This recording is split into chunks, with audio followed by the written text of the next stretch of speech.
It's Davetona Drive Time, episode 13. I'm just going to number them now. I mean, I have been since the beginning, but I don't address them as such. Not that dates really matter for the show anymore much, since we're not doing anything topical. What is topical for this episode, though, is my history with the Sega Saturn. I'm going to talk about my history with it from when I first got it, when I first played it, and how collecting has gone for me in the years since. I'm going to make the story of Saturnology its own episode because there's a lot more to go into with that would just warrant it being its own video. Because I have a lot more to say about that than beyond this story. So, let me take you back to July 2009 in a seaside town of Wilmington, North Carolina. I was out shopping with my mom and my little brother. I was in high school, so I would have been, 2009. I would have been 16 or 17. Sounds about right. I don't know. I was out with my mom and my little brother. And one of the places that we were near was a little game store. It's called Game Giant. It's still there. Game Giant has been around for as long as I can remember. But I always loved Game Giant because it was, as far as I was concerned, it was the only game store in Wilmington that carried old games, which made it immediately fascinating to me. At the time, I don't believe I had a car. I did not have a car. I was able to drive, but driving to places on my own was not really a going concern for me. I had no real drive, no pun intended, to want to drive myself anywhere. So I never really made trips out there on my own. But we were in the area, and I was like, hey, can we stop by a Game Giant? I just want to see what they got. And my mom's like, yeah, sure. So I go in there. And I mostly look at the Nintendo stuff because that's what I was familiar with. I remember years ago, I was really wanting a copy of Super Metroid. I just really wanted to play Super Metroid because I had read about it in EGM. They had raved about it, and it was like a really, it's not an early issue, but one of the first issues that I got, they were counting down their greatest games of all time. Not the greatest games of their time. That was a different magazine list, but it was they're counting down the greatest games of all time, and the number one spot was Super Metroid, and I'm like, damn, I think I really need to play this game. And I remember going to Game Giant, and they had Super Metroid there at the time. I couldn't tell you what year this was. It was the early 2000s, though, for sure. They had Super Metroid for $20, and I was convinced by my parents to not get it, because this is an old game. Why are you spending your money on old stuff? They couldn't fathom the idea. But that's neither here nor there. I knew its worth to me at the time, but not enough to convey to my parents why I wanted it. Anyway, jumping forward in time to 2009. At this game store, walking around it, and I see behind glass a Sega Saturn. It was a Model 1 Sega Saturn. Came with two controllers, one of them being a Model 1 pad and the other being the Model 2 pad. And it was $40 for the Saturn and two controllers. And I was just looking at him like, I don't know anything about this system. I know next to nothing. I know about Knights. I know Burning Rangers kinda. It's got that Panzer Dragoon game, but like I know absolutely nothing about this system, which made it a really compelling thing that I wanted to get into. Now, you need to understand at the time, Saturn emulation was not where it is today, where, I mean, you can get away with a lot with Saturn emulation. Saturn emulation has improved considerably, but it was so unreliable and just not up to snuff with playing games for the most part, at least on a machine that I had. So what made the Saturn so compelling to me was that, like, oh, you really can't emulate this stuff. Like, you need the original hardware in the games to really understand this system, which made it even more compelling for me to want. And I just looked at it and I'm like, man, I kind of really want this thing. I really want to explore it. Because the years leading up to this, I had always been interested in wanting to get into retro game collecting. Going further back, I would say like 2006, I got really interested in old games, like more so than I had in the past. Like I was always like interested in old stuff because it was like, oh, old games. It's like, I mean, they're still video games. I want to play them. That's cool. But something triggered in my brain in 2006 that just made me like way more fascinated with old games. Looking back, I think it was Star Fox, because 2006 Star Fox Command was coming out, and I was watching like an IGN review for Star Fox Command, and in the footage they show footage of the original SNES Star Fox, and I'm like, whoa! I'd never seen that before.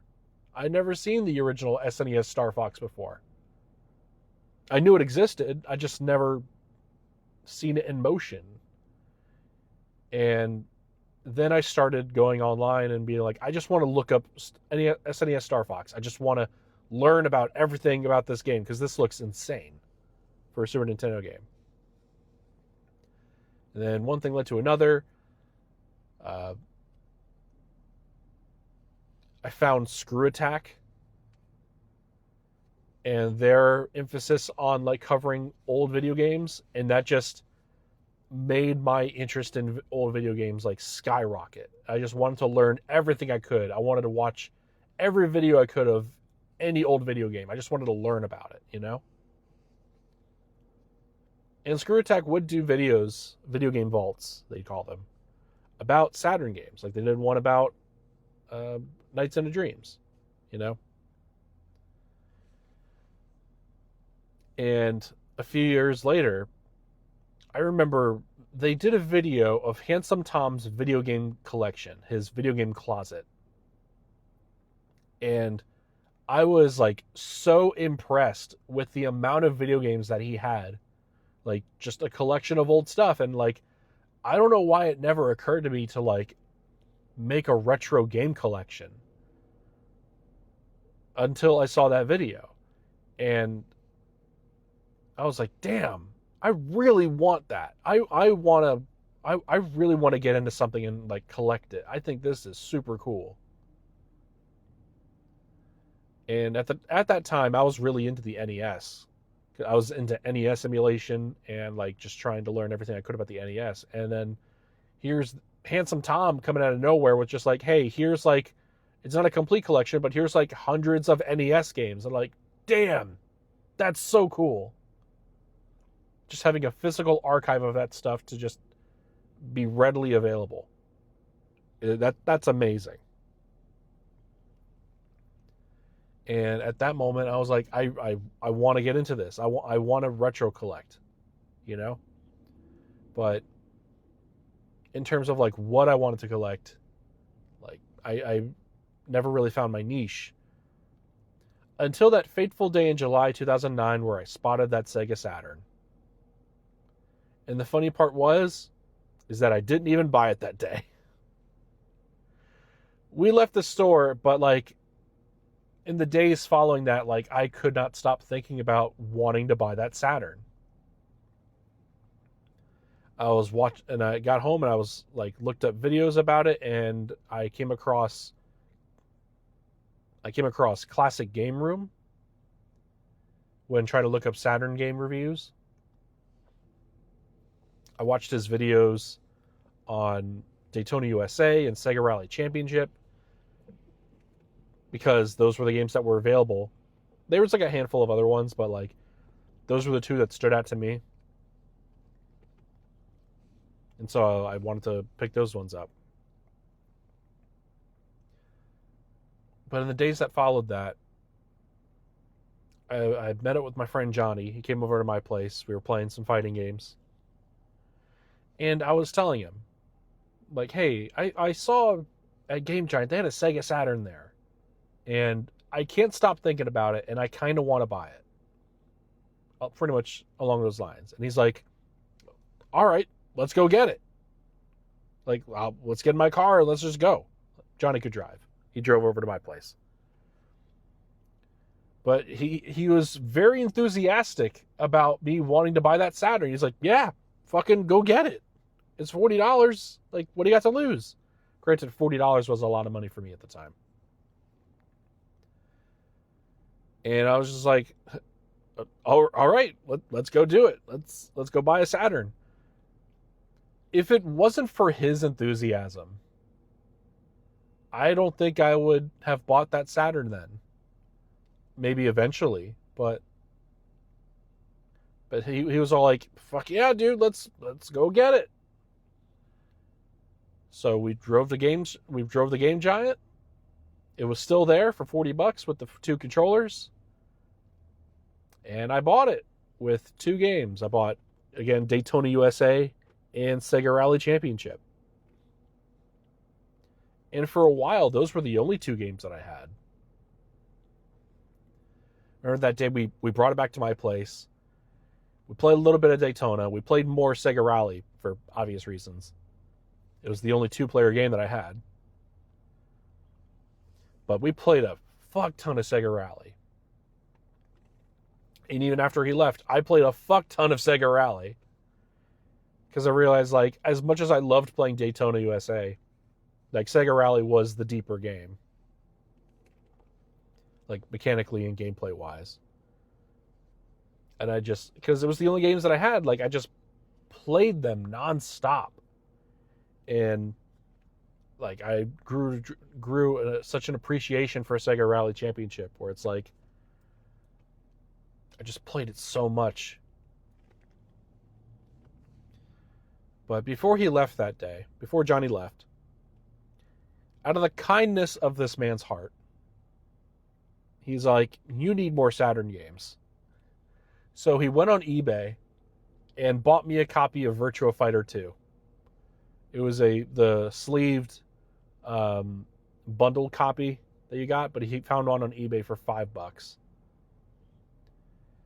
And yeah, he bought that, and it took it took weeks before it showed up. And I remember him, the day it arrived, I called him up, and I'm like, yo, VF2's here. Come over, we're going to play it. Because we're both really into fighting games.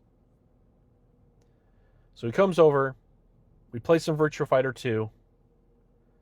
We're playing it, and we're playing it, until he sets it down. He's like, yo, this game's terrible. This game fucking sucks. God bless Johnny. I love Virtua Fighter 2. I'm not good at it. I suck shit at Virtua Fighter 2. But Virtua Fighter 2 was a game that me and my little brother played a lot. And he is way better at VF2 than I am. Like, he could kick my ass at Virtua Fighter 2. And I think that's beautiful. I think it's awesome that my younger brother could pick up Virtua Fighter 2 and, like, be really into it. You know? There's something beautiful about that. But anyway, so at that point, I had 3 Saturn games. I had Daytona, Sega Rally, and VF2. And I needed more games. And I was still really into, like, it wasn't like a one-off purchase like my mom or my dad thought it was going to be. I'm like, no, I'm into this. I want to get more.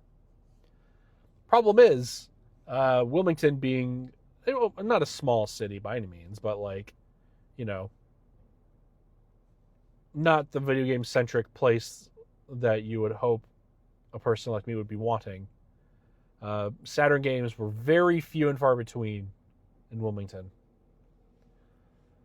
So I had to rely on buying stuff online, which also at the time, I didn't have a debit card. I didn't have a credit card. I was still in high school. I didn't get a debit card until my first year of college. So I was still scouring eBay looking for game lots. And I found one. I was talking to my parents. I'm like, look, I mean, I'll pay you back, but I can get a good deal on a lot of games right now if I buy something on eBay. And they're like, I mean, okay. I'm like, it's your money. So I found one lot and was bidding on it, and I ended up winning it. I think it was like for $32. Now, this lot like held me over for a good long time. There was 2 games in physical cases, and the rest were like loose discs and like sleeves or like blank CD cases.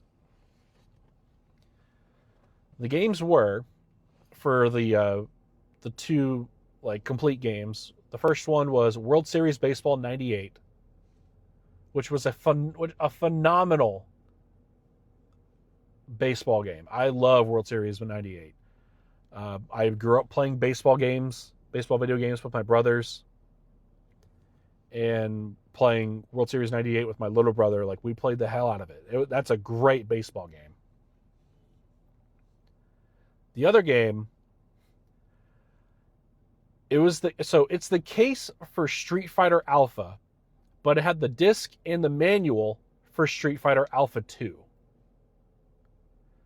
Granted, in the slot, it also came with the disc and manual for Alpha 1. But for whatever reason, when the guy sold it and shipped it, it had the Alpha 2 game and manual in the Alpha 1 case. And I've just kept it that way ever since. Even though I know I can have a complete Alpha 1, I just wanted Alpha 2 to have the case. But yeah, it came with Alpha 1 and Alpha 2. Alpha 2 fucking rules. I love Street Fighter Alpha 2. That's like one of my favorite fighting games on the system. And it was my favorite fighting game on the system for a good long time. I don't know if it still is right now. I'd have to like look back and like think of what fighting games that I like, because I've played a bunch more since I've gotten Alpha 2. But damn, it's hard to top Alpha 2. But yeah, then the loose games. We got another copy of Virtua Fighter 2. We got Virtua Cop 1 and 2. We got Decathlete. Then the 2 heavy hitters that were like the big ones for me. We got X-Men Children of the Atom and Panzer Dragoon Zwei. All those games in that lot for like $32, which nowadays would be a fucking steal. Granted, most of those games are loose, but even then, like, it didn't, like, the fact that most of them were loose did not matter to me. I just wanted the physical games to play them. I wanted to collect and play them. And boy, howdy did I play the shit out of X-Men. That X-Men game's great.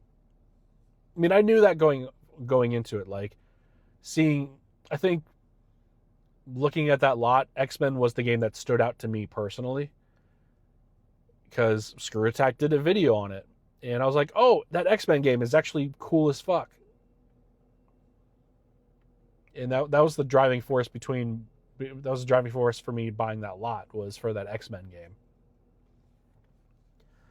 But also I learned that Panzer Dragoon's Vi is incredible. An incredible rail shooter. I prefer it over the first game, but apparently that's not the hottest take. It wouldn't be for years until I played that first Panzer Dragoon game. Because Vi is an amazing game. And then after that, after buying that lot, I would be a Saturn buying drought for a good long time. In the months following that purchase, I would have gotten a car. I'd be able to go to game stores, all that stuff. But in terms of having money to buy Saturn games, or even finding Saturn games locally, like it just wasn't a thing. So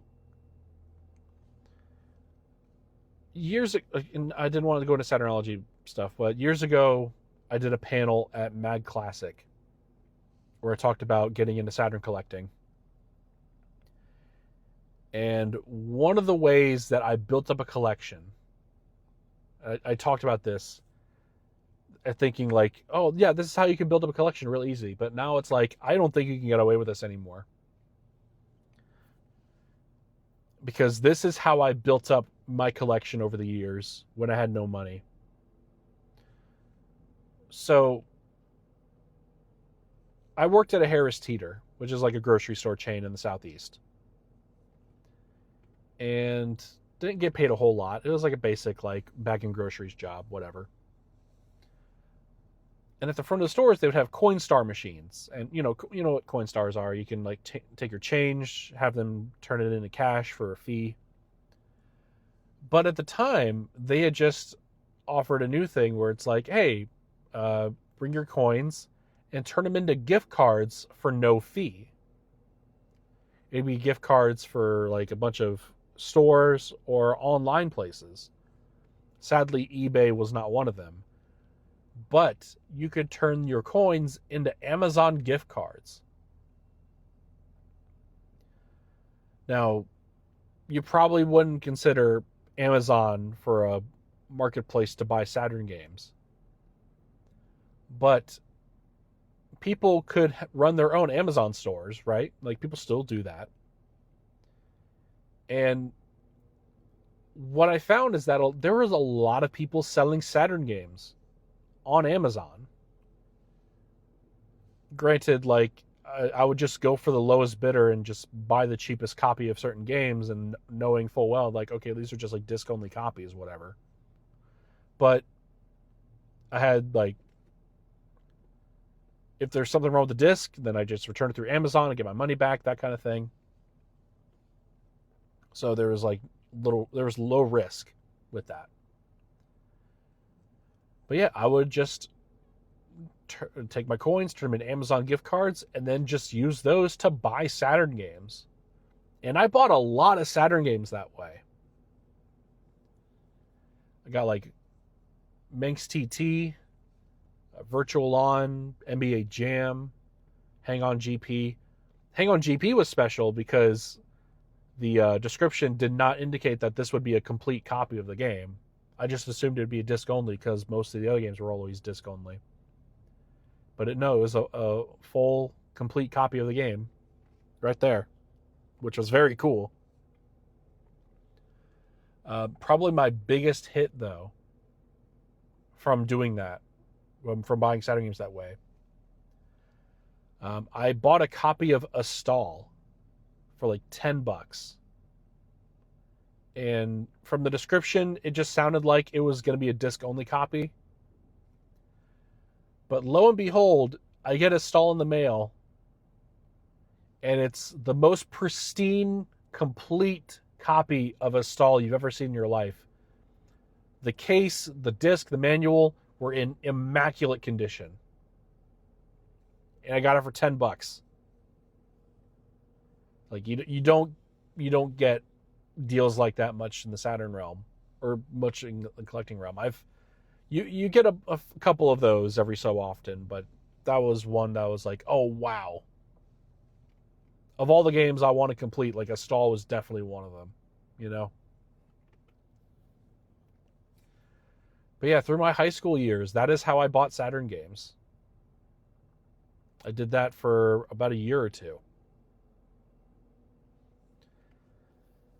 And then uh, graduated high school, getting ready for college, and I get a debit card. I can use that to buy stuff online. I never, I didn't really buy a whole lot online, like even like non-Saturn stuff, even up to that, like for for a good long while. I just feel weird about buying stuff online. I feel like if I can find it physically in a store, I'd rather do it that way for like for any kind of merchandise, not just games. But especially for like collecting old stuff, like I would prefer to buy it from like a mom and pop shop before I buy it online. But that's just me. But anyway, uh, graduate high school, go to college, get a debit card. I I moved into my dorm room in my college. Went to UNC Pembroke for about a year and a half. Moved into my dorm room, and what would I bring with me to college but my Saturn and all the games that I had, which granted at the time was not very many. I probably have a picture somewhere of what my dorm room desk looked like, and I had all my Saturn stuff with me. I know I have that picture somewhere. Maybe it's on Facebook. I have to look at my old Facebook again.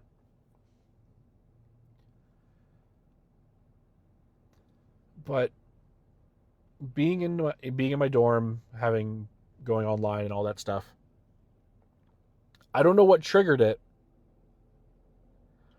but I'm like, I should get into Japanese imports. I'd always heard about them. Like, why don't I get into Japanese imports? So I did. I just looked up games. I looked up what I wanted to buy, and I bought 4 games and an action replay card. I bought that action replay 4-in-1 3M Auto Plus. It was like 30-35 bucks. I bought it on Play Asia of all places. I don't know why I bought it on Play Asia. But yeah, I bought it, and then I got 4 games. I think it was 4 games. Yeah, 4 games. The first game I imported was Gale Racer, which very fitting being like a system launch title in Japan. But also, I am such a huge fan of Radmobile. I love Radmobile. That was like one of my favorite arcade games as a kid. We had the deluxe cabinet that would like tilt and stuff when you're driving. And as a little kid, it felt like, oh, there's a little game for me. I don't need like the big ass arcade games that I'm like too small for. Like Radmobile is the perfect sized game for me. And then I found out that like, oh my god, it got a home port on the Saturn. That's crazy. And that was immediately the first import that I bought. Granted, Gale Racer, not the greatest video game, but I can appreciate it because I love Radmobile. I get a lot of enjoyment out of it. The next game I bought was a Japanese copy of Burning Rangers. I'd always wanted to play Burning Rangers, and I got a nice complete Japanese copy in great shape. Really happy with that. Had the double thick case with like the soundtrack on the other disc. It was like a little mini disc. So that was neat. The other game, I should point out, Gale Racer is a complete copy. The third game was a disc-only copy of King of Fighters 96, which to this day remains my favorite King of Fighters. Because, it was my first one that I bought. But also that arranged soundtrack is incredible. I love the soundtrack to KOF 96. It sounds so good. And then the fourth game was Bomberman Wars, of all things. Granted, my main reason for buying the games that I did were the price and also like just how much I wanted it. Like, I wanted Gale Racer, I really wanted Burning Rangers, and I kind of picked up KOF 96 and Bomberman Wars because they were pretty cheap. The thing with, and like, before I bought Bomberman Wars, I looked up videos of it and seeing that I was like, okay, this is a all Japanese text, but it was like a weird tactical board chess game kind of thing with Bomberman characters. And like, I watched gameplay of it and learned how to navigate the menus. I'm like, okay, this seems very, like, this seems manageable. Like, I could play this. It seems really straightforward. So I made that one of the games that I bought.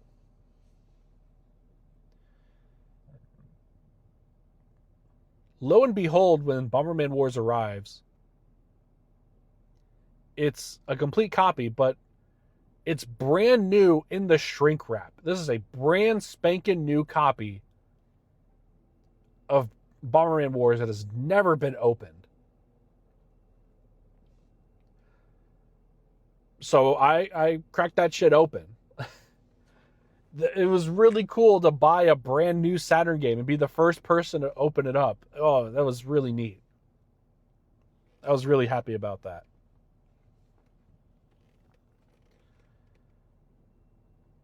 Now, I learned the hard way after buying these imports that the action replay and just the cartridge slot in general is super finicky. Gale Racer, I had no real problems running. Same with Bomberman Wars. But for whatever reason, Burning Rangers had difficulty booting up. Like, I could rarely get it to work. And then King of Fighters 96, you may have guessed, rarely worked. Because it was a 1 meg RAM cart game, which have problems with running on the action replay. It would work sometimes, but not all the time.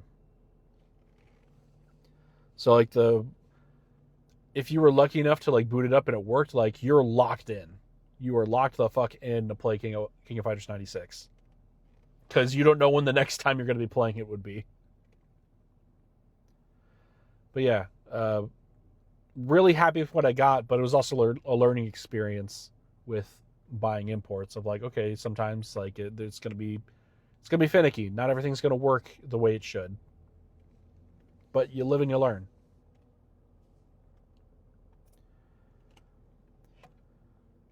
So yeah, we bought a Saturn, we bought a bunch of games, we got into imports. That all happened in like a quick 1 to 2 year time frame. Like, we are invested, we are in. But I also want to talk about, like, what were the main driving forces beyond, like, my buddy Johnny getting me to wanting to buy a Saturn. I mean, for one, it was, like, watching old Screw Attack videos. Well, they were new at the time.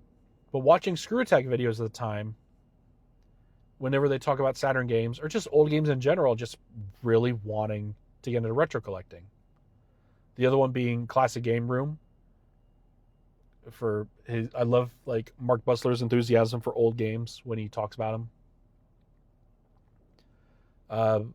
The videos of Retroware TV, which I would later become a part of with Saturnology. Specifically, John D. and Ito's shows about old video games. They didn't necessarily talk about Saturn games, but like their approach to discussing old games just made me want to learn about old games. But probably one of the biggest driving forces for me,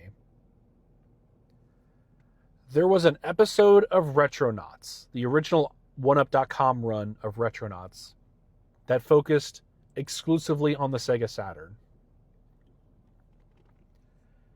And I learned so much about the system and its games from that episode.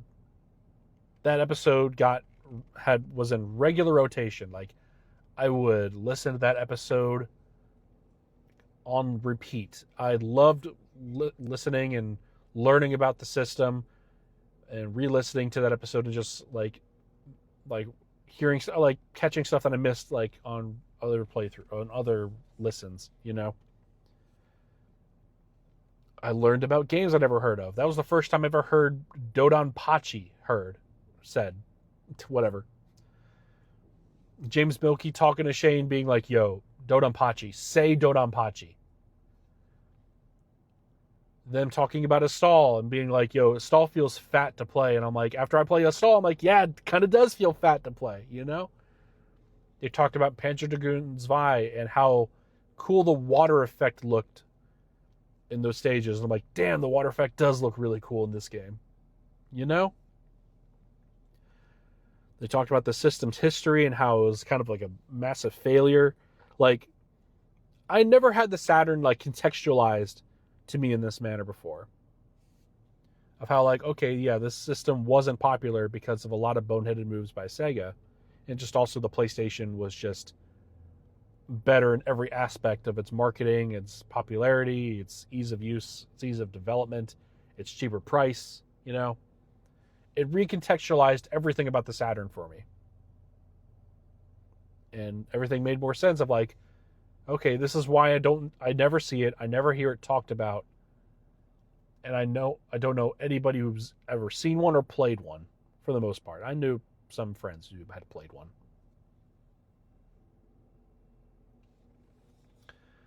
But even before that episode of Retronauts, they did an episode about horror games. And one of the things that Shane Bettenhausen talked about the games of Kenji Eno and Warp. Specifically D and Enemy Zero. Now, I don't consider myself a horror game guy. Never really was into them. I will say I'm actually more into them now than I've ever been. But even then, like growing up, I had like no interest in horror games. But the way that they were talking about D and Enemy Zero just made them way more like compelling to want to learn more about. Like, I'd never heard of these games before. And the way that they were described, it was just like hearing listening to like a foreign language. I'm like, I'm hearing about these games for the first time. I have no frame of reference for what these games look like or how they play or what they are. But that just made it even more like I want to learn more about these games. And the fact that they were Saturn games like even made it more compelling to me. Like these horror games that sound insane and crazy on a system that I know next to nothing about. Like that sounds cool. There's like a mystique to these games and this system that just made me want it even more. Like D was like this full motion video horror like extravaganza where like fucked up shit happens. And Enemy Zero is this first person like also FMV stuff, but you're in first person combat arenas with these enemies that you can't see that can kill you in one hit with this worthless charging gun.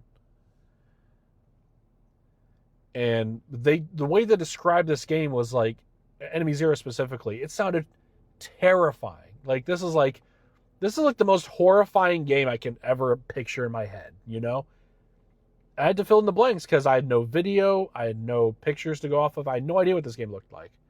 So I had to fill in the blanks listening to this episode. I'm like, I want to learn more about this. And then later on, Mr.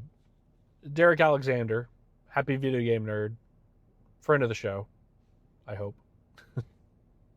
I'm a friend of his show. He does stop skeletons from fighting. He did videos for D and Enemy Zero. And I was a fan of his before he made those videos. But it was like, oh wow, these were the games I wanted to learn more about. And seeing his enthusiasm for these games and also just seeing them in motion for the first time, you know? Like recontextualizing like what I thought these games were and actually seeing it play out in front of me. Enemy Zero especially. Like he was describing combat more or less the same way and then like showing it and I'm like, holy fuck, this game is insane. This game is intense. This game is terrifying. And that made me want it even more, you know?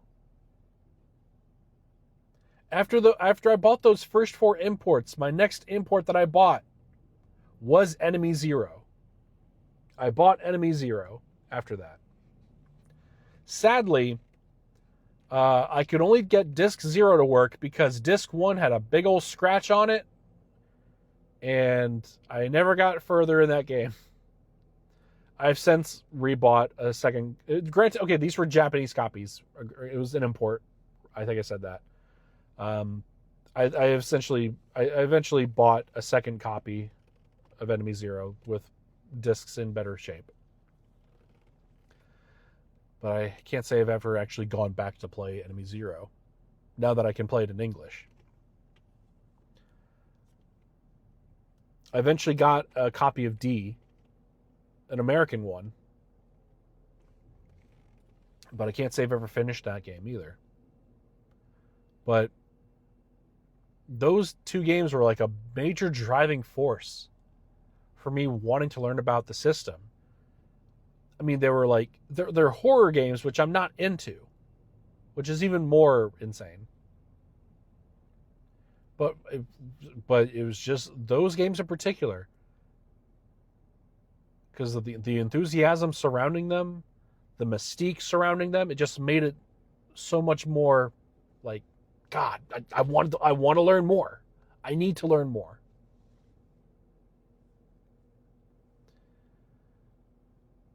But yeah, as the years progress, the collection would grow. It would be less and less about buying lots and just finding individual games. I would occasionally like go to game stores that would have like a crazy amount of Saturn games for super cheap and would just buy a bunch of them. One of my favorite stores to go to was a place in Myrtle Beach, South Carolina called Player's Choice. It was in an abandoned mall, right? Not necessarily abandoned, but a not well-kept mall, not very popular mall, but they were there. And up to that point was the most amazing video game store I'd ever seen. They had so much stuff. And they had so many Saturn games. They had so many. And for very reasonable prices too. And I bought up as many as I could with the money that I had. I bought so many Saturn games. And every few months I would go back there and just buy as many as I could. And the collection grew considerably from those trips over a very short amount of time. I should point out, at that time, I had since moved back home from college. Being in college was not for me. I went to community college back home and continued my education there. But that also meant I was closer to my friends. And having opportunities to introduce them to the Sega Saturn. And we would have nights where we'd be over at my place and we would play a lot of Saturn games. Like, the big hit was Decathlete and Winter Heat.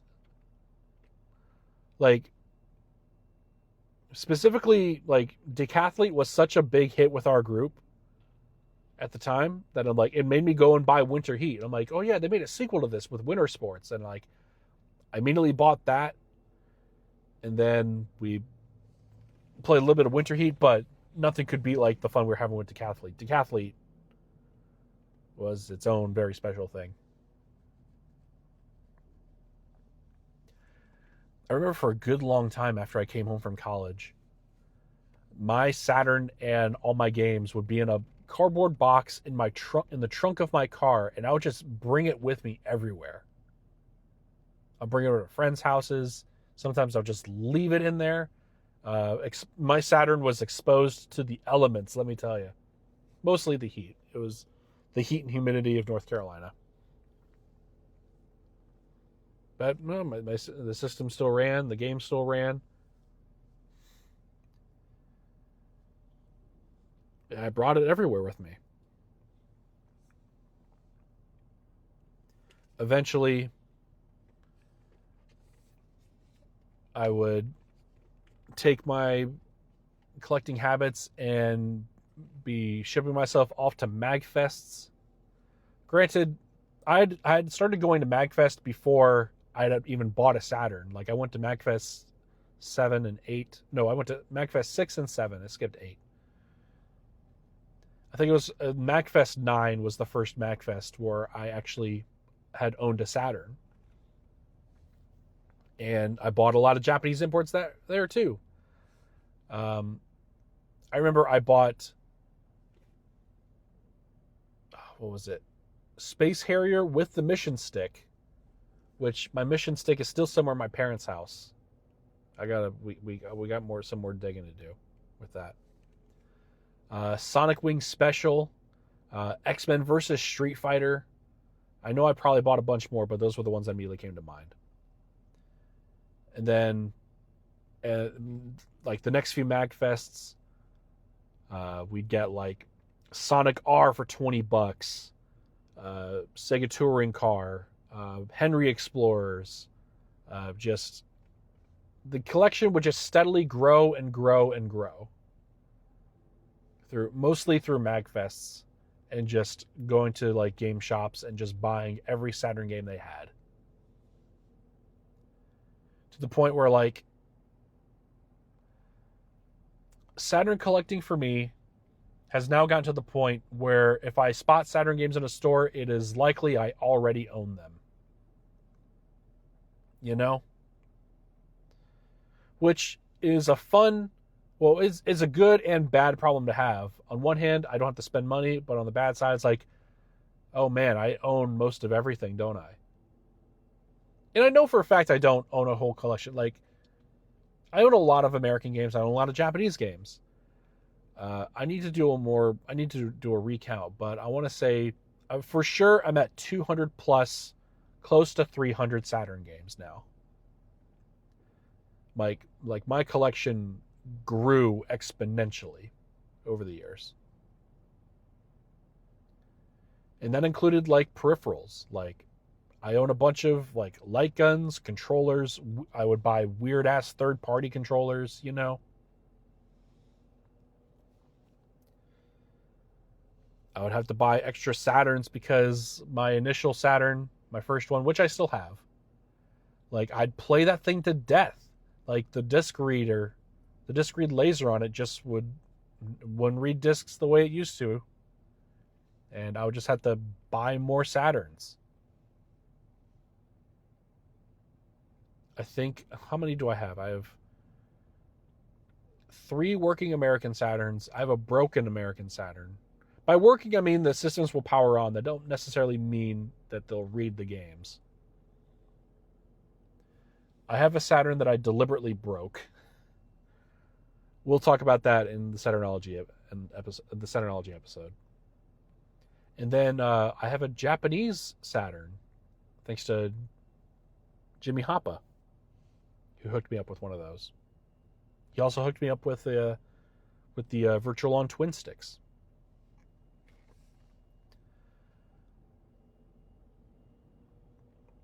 But yeah, just over the years, it would just steadily grow. I'll leave you with 2 stories. One of them being my last major haul of Saturn stuff that I can remember outside of like a MagFest. Because even then, like the MagFest purchases started to dry up because it was like things were getting too expensive, or things were like I wasn't really finding games that I really wanted, or was like having a drive to play, you know. Or it was like mostly stuff I already had, you know. But it was 2018. I flew out with my family to Vegas. It was my first time going to Las Vegas. And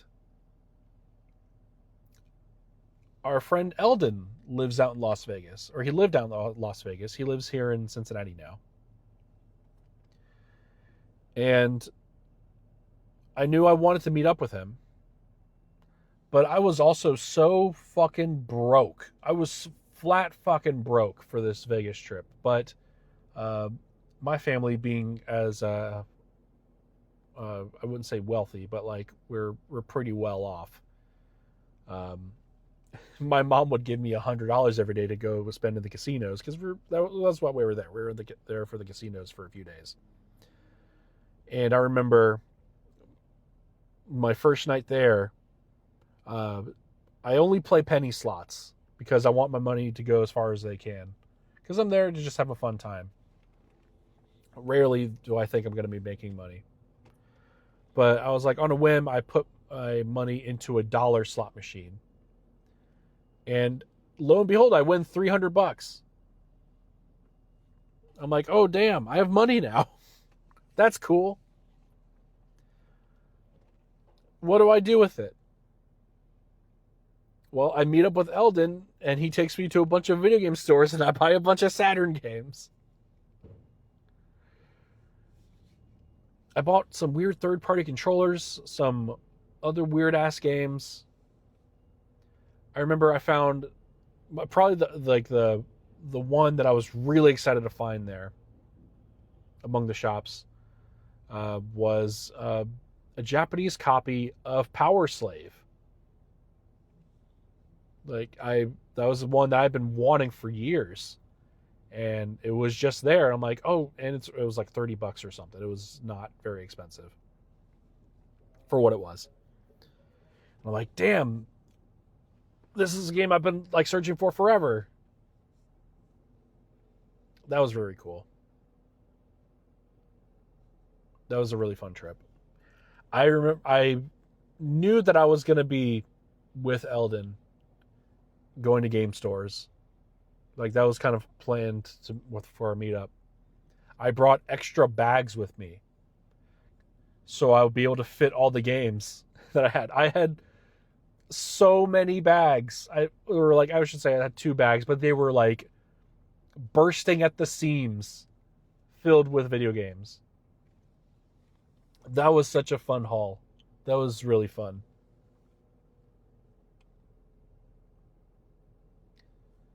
Then the other story, I was at a MagFest. Me and Rhea, I would say she is co-creator of Saturnology. Give her that co-creator credit. It's really deserved. She helped come up with the name. But we'll get into that next episode.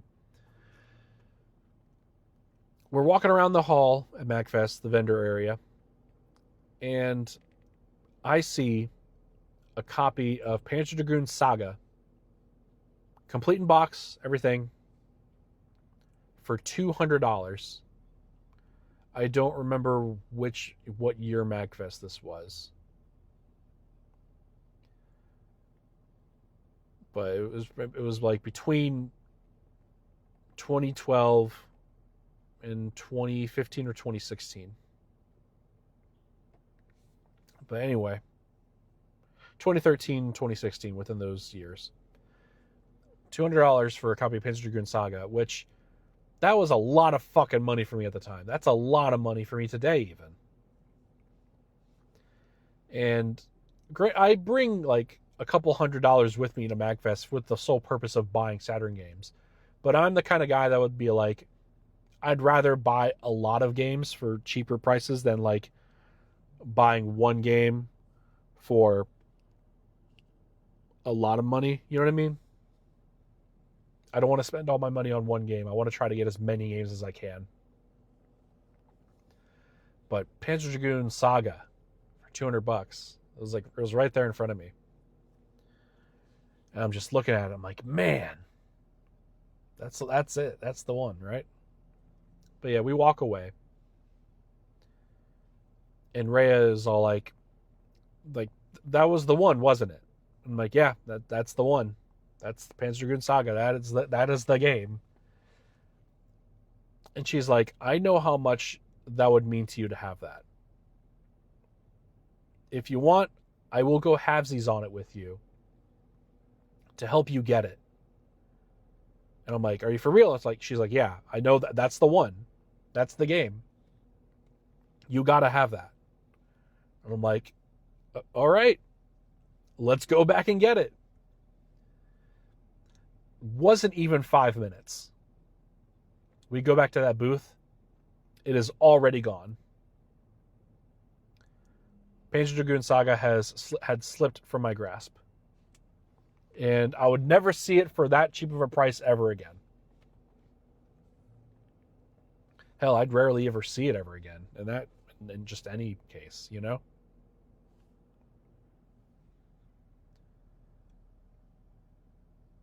But yeah, that has been... That is a brief synopsis of my history with the Sega Saturn. There's many more stories to tell, mostly collecting related, that'll probably come up over the next few years as I think of them as they come up in episodes. But there's a handful there's a few that stand out, and those two were probably my favorite ones. Outside of like other MagFest hauls, you know. The MagFest hauls were always fun.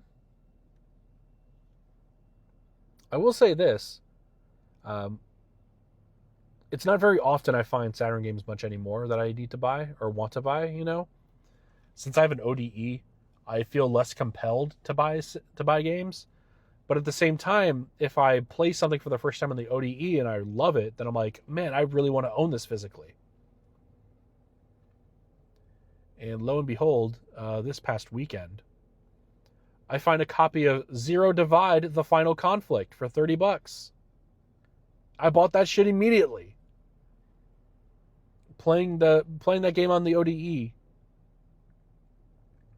and falling in love with it, it made me want a physical copy of that game so bad. And I find one for a really good price. And as of this recording, Zero Divide is the most recent game to be added to the collection. And I couldn't be happier with it. The collection grows, and it will continue to grow. Hopefully for years to come. But that's not the end of my Saturn story. Next episode, we will talk about the story of Saturnology from the very beginning to where we are now, and all the ups and downs in between. Thank you so much for listening. Thank you for watching if you're on YouTube. I'm sorry this episode took a bit longer to come out. It was difficult to find time to record last week, so I had to push this back a week. I figured you wouldn't mind. But here, hitting you with a nearly an hour-long episode. I really appreciate all you people who listen, who watch, who continue to watch the shows, who watch the live streams. It's a lot of fun to do. And I wouldn't be doing this if it wasn't for that one fateful day where I bought that Sega Saturn. So I'll probably get more sappy when it comes to the Saturnology episode, so I'll save it for then. But until then, thank you for listening. Thank you for watching. I'll catch you in the next one. Take care.